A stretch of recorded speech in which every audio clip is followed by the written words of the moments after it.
सूरज हमारे solar system का ऊर्जा स्रोत, जिसने हमारे सौर मंडल के सारे ग्रहों को अपने गुरुत्वाकर्षण बल के द्वारा जोड़े रखा है। सूरज के बिना हमारी धरती पे जो लाइफ है वो एकदम इम्पॉसिबल है। आज हम सूरज के जितने पास हो सके जाने की कोशिश करेंगे, तो चलिए चलते हैं।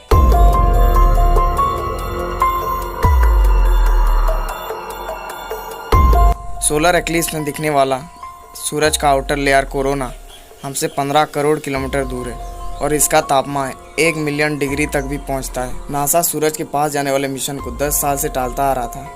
हमें जीवन देने वाले इस सितारे को हमें कभी ना कभी तो जानना ही होगा, इसके अतीत को झांकने के लिए। इसीलिए नासा ने पार्कर सोलर प्रोब जैसे मिशन को अंजाम देने की ठान ली, जो कि सूरज के ज़्यादा से ज़्यादा करीब जाने की कोशिश करेगा ताकि उसे गौर से देख के उसकी स्टडी कर सके। और मज़े की बात तो ये है, नासा ने इसे 2018 31 जुलाई से 2018 15 अगस्त तक इसे ख़त्म करने की कोशिश की थी।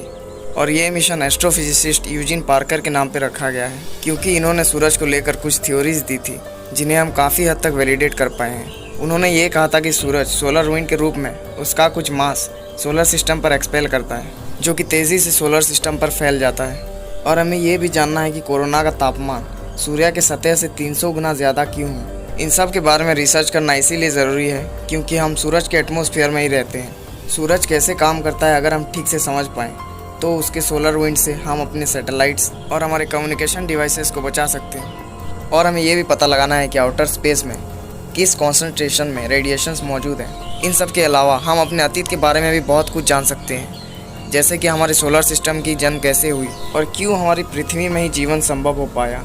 हम सूरज के पास ज़्यादा से ज़्यादा 65,000 किलोमीटर तक जा सकते हैं। हमारा भेजा हुआ सैटेलाइट 14,000 डिग्री सेल्सियस के टेम्परेचर को भी आसानी से सह सकता है।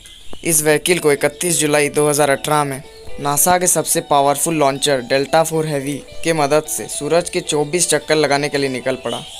इसका पहला ऑर्बिट सूरज से पहले बहुत दूर था। 3 महीने बाद इसने पहले ऑर्बिट को पार करके वीनस की ग्रेविटी की मदद से हमने उसको सूरज के ऑर्बिट के और पास लाया।